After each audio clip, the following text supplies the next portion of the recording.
Hello students, welcome. आज इस video के अंदर हम पढ़ेंगे एग्रीकल्चर बायोलॉजी का टॉपिक है फलों के महत्वपूर्ण रोग। एक रोग इससे पहले हमने पढ़ लिया था, सिट्रस कैंकर रोग।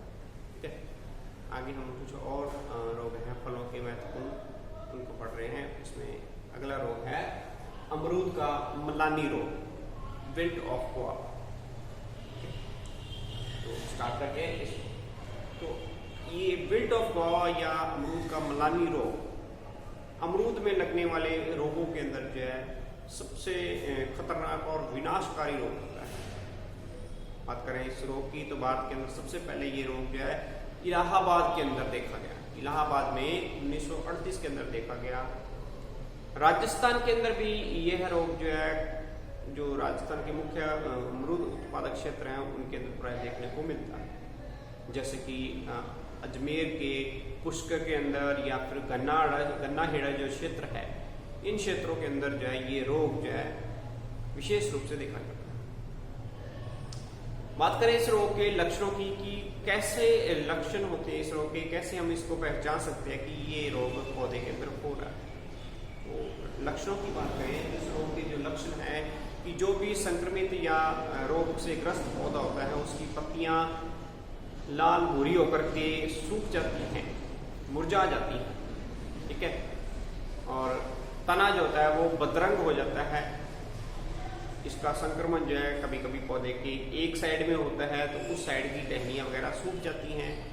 और अगर इसका संक्रमण जो है बहुत ही गंभीर रूप से हो रहा है, पौधे के अंदर बहुत ज्यादा संक्रमण हो रहा है, तो वो पूरा का पूरा तना ही सूख जाता है। पूरा का पूरा जो पौधा है, पेड़ है, वो सूख जाता है। ठीक है, इसके जो संवाहन उत्तक होता है उसके अंदर जो है भूरे रंग के धब्बे दिखाई देते हैं।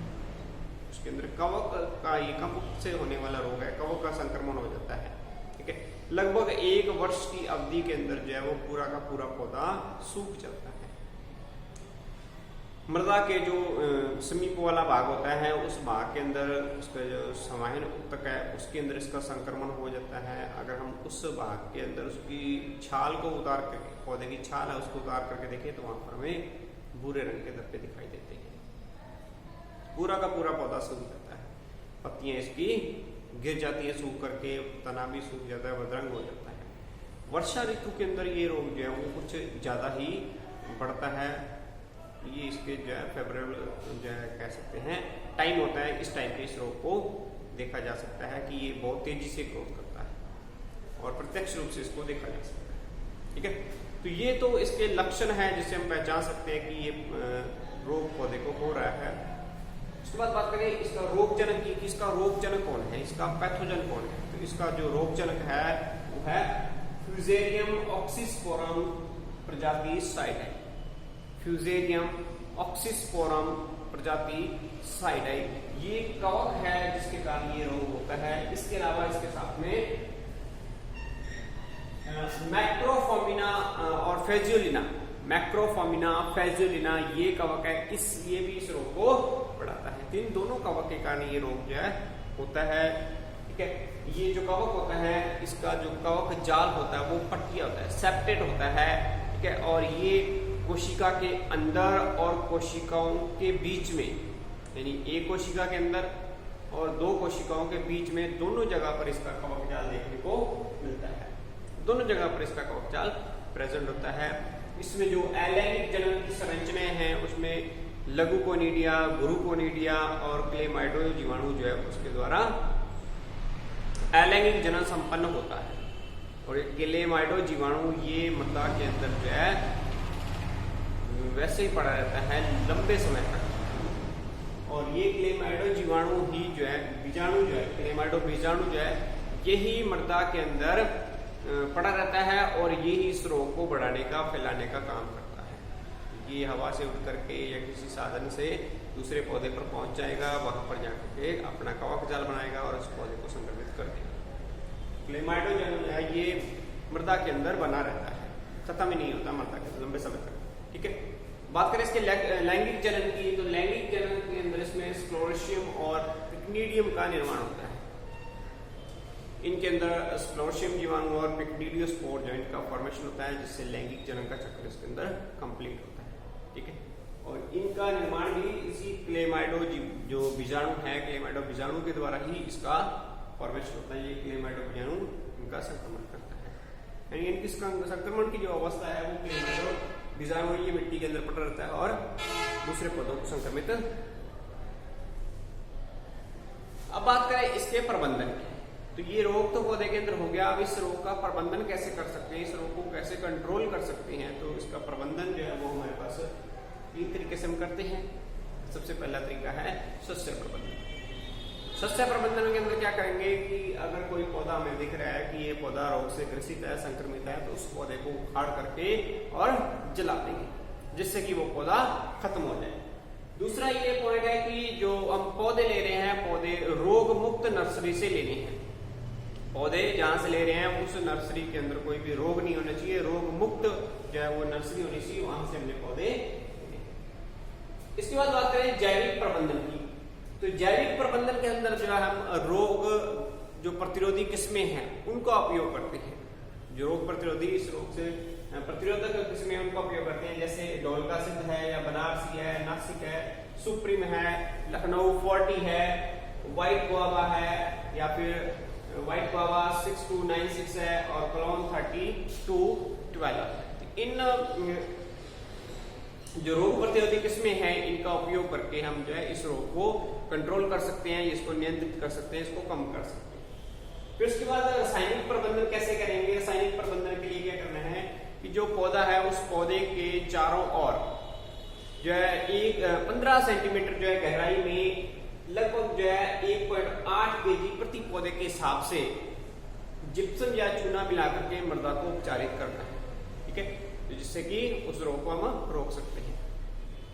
दूसरा है कि जब हम पौधा लगा रहे हैं उन गड्ढों के अंदर जो है 3 ग्राम प्रति लीटर के हिसाब से थायराइड का घोल डालना है, जिससे कि इस कवक का संक्रमण नहीं होता, ये कवक वहां पर पनप नहीं पाता है। फिर उसके बाद जो है 1 ग्राम प्रति लीटर कार्बन डेजिम, 1 ग्राम प्रति लीटर कार्बन डेजिम जो है इसका घोल बना करके और जड़ों के आसपास की जो मृदा है वहां पर उसको मृदा को उपचारित करना है। कार्बन डेजिम के घोल से मृदा को उपचारित करना है। और लास्ट जो इसका हम कह सकते हैं कि अगर हमें रोग हो गया है पौधे को, तो उसको बोविस्टिन जो है, बोविस्टिन 1.5 ग्राम प्रति लीटर का घोल बना करके इसका जो छिड़काव है पौधे में 15-15 दिन की अवधि में करना है, और जिससे हम इस रोग को कंट्रोल कर सकते हैं। तो ये इसके रासायनिक प्रबंधन है जिससे इस रोग को कंट्रोल किया जा सकता है। ठीक है, तो ये है अमरूद का मल्लानी रोग। ठीक है, इसके बाद आगे हम देख रहे हैं बेर का छाछे रोग। बेर का छाछे रोग, पाउडरी मिल्ड्यू ऑफ बेर। ये जो रोग है भारत के अंदर जो बेर उत्पादक क्षेत्र है उन सभी क्षेत्रों के अंदर व्यापक रूप से ये रोग पाया जाता है। और अगर इसका संक्रमण बहुत ज्यादा हो जाए, गंभीर रूप से ये इसका संक्रमण हो जाए, तो उसके कारण पूरा का पूरा जो उद्यान है वो पूरा का पूरा उद्यान नष्ट हो सकता है। इतना ये खतरनाक रोग है। बात करें इस रोग की, तो सबसे पहले ये रोग जो है भारत के अंदर कानपुर के अंदर देखा गया। 1946 के अंदर कानपुर में मेहता नाम का एक वैज्ञानिक है, उसने इस रोग को देखा। ये रोग जो है भी एक कवक के कारण होता है। उस कवक का नाम है ओइडियम एरिसाइफोइडस। जिस कवक के कारण ये रोग होता है उसका नाम है ओइडियम एरिसाइफोइडस। ये इसका रोगजनक है जिसके कारण ये रोग हो जाता है। क्या सिम्टम इसमें दिखते हैं, कैसे इस रोग को हम पहचान सकते हैं, तो इस रोग के दौरान जब ये रोग पौधे में हो जाता है तो उस पौधे के ऊपर जो है जो फल होते हैं, छोटे छोटे बेर होते हैं, उन बेरों के ऊपर जो है व्हाइट कलर की, सफेद रंग की जो है पाउडरी चूर्णिल वृद्धि दिखाई देती है। सफेद रंग का पाउडर दिखाई देता है उनके ऊपर, जिसके कारण क्या होता है कुछ टाइम के बाद वो जो बेर हैं, फल हैं, वो भूरे होकर के नीचे अपने आप ही गिर जाते हैं। इसके अलावा इस रोग का जो संक्रमण है वो पौधे की, उस बेर के पौधे की टहनियों में, शाखाओं में भी इसी प्रकार का संक्रमण दिखाई देता है। उनके ऊपर कवक जाली या वृद्धि दिखाई देती है, उसके ऊपर जो है वही चूर्णिल वृद्धि जो है पाउडरी फॉर्म के अंदर व्हाइट पाउडर दिखाई देता है। ये जो रोग है अगर बहुत ज्यादा गंभीर हो जाए तो उसके कारण पूरा पौधा सूख सकता है। ये रोग जो है नवंबर से लेकर के अप्रैल माह के बीच में वहां पर कभी भी देखा जा सकता है। उस माह के अंदर इसके रोग के लक्षण प्रकट होते हैं, ये दिखाई देते हैं। ठीक है, तो ये तो इस रोग के लक्षण की बात हुई कि किस टाइप से हम इस रोग को पहचान सकते हैं। तो इस रोग का जो पाउडर है वो पत्तियों के ऊपर जो है चूर्णिल वृद्धि के रूप में दिखाई देता है, पत्तियों में भी पाउडर दिखाई देता है, टहनियों में, शाखाओं में भी दिखाई देता है, और फलों के अंदर भी ये पाउडरी फॉर्म के अंदर दिखाई देता है, जिससे इसको आसानी से हम पहचान सकते हैं। अब इस रोग का मैनेजमेंट कैसे करें, इस रोग को कैसे कंट्रोल करें, कैसे कम करें इसको, तो उसके लिए प्रबंधन है हमारे पास में। सबसे पहला प्रबंधन है सस्या प्रबंधन। सस्या प्रबंधन के अंदर क्या करेंगे, जो भी संक्रमित पौधा है उसकी जो सूखी टहनियां हैं या संक्रमित टहनियां हैं उन टहनियों को काट देंगे और काट करके उनको जला देंगे। जो भी संक्रमित भाग है उनको काट करके हटा के वहां से उनको जला देंगे, जिससे कि वो कवक खत्म हो जाए। ये तो इसका हो गया सस्या प्रबंधन। अब इसका जैविक प्रबंधन कैसे कर सकते हैं, तो जैविक प्रबंधन के अंदर इसकी जो रोग प्रतिरोधक किस्में हैं उनको उगा करके तो इस रोग का रोग प्रबंधन हम कर सकते हैं, इसको रोग को कंट्रोल कर सकते हैं। तीसरे इसके रासायनिक प्रबंधन की बात करें तो रासायनिक प्रबंधन के अंदर ये रोग हो गया तो कैसे उसको रसायन से कंट्रोल करें। जैसे में रोग जो दिखता है, रोग प्रकट हो रहा है कि रोग उसमें पौधों के अंदर रोग दिखाई दे रहा है, तो उस उद्यान के अंदर जो है सल्फर डस्ट का बुरकाव किया जाए। सल्फर डस्ट जो है उसका बुरकाव करना है। बुरकाव के अंदर जो है 25 किलोग्राम प्रति हेक्टेयर के हिसाब से उसका बुरकाव करना है। ठीक है, इससे इस रोग को कंट्रोल किया जा सकता है। इसके अलावा जो है डाइनोकैप दवा आती है, डाइनोकैप का 0.1% घोल का छिड़काव करना है। कब से करना है, सितंबर माह से इसको स्टार्ट कर देना है। सितंबर माह में इस छिड़काव को स्टार्ट करके और प्रति माह छिड़काव करना है। 1 सितंबर में, 1 अक्टूबर में, नवंबर में, दिसंबर में, इस तरह से एक महीने के अंदर एक छिड़काव इस डाइनोकैप के 0.1% घोल का छिड़काव करना है। और जब तक इसमें फल लग रहे हैं तो कम से कम 4 छिड़काव इसमें फसल में जरूर करने हैं, जिससे कि इस रोग को कंट्रोल किया जा सके, इसकी वृद्धि को रोका जा सके, इसको खत्म किया जा सके। तो इस तरीके से हम इसका रासायनिक प्रबंधन कर सकते हैं और फलों के अंदर रोग को होने से रोक सकते हैं और अपने उद्यान को बचा सकते हैं। तो ये है पाउडरी मिल्ड्यू ऑफ बेर या बेर का छाछ है। ओके, उम्मीद है आपको समझ में आया होगा। समझ में आया तो वीडियो को लाइक करें, चैनल को सब्सक्राइब करें और शेयर करें। कोई प्रॉब्लम है आपको, किसी चीज़ के बारे में पूछना है तो आप मुझसे पर्सनली कांटेक्ट कर सकते हैं। मेरा नंबर है 9166664948। Okay, thank you.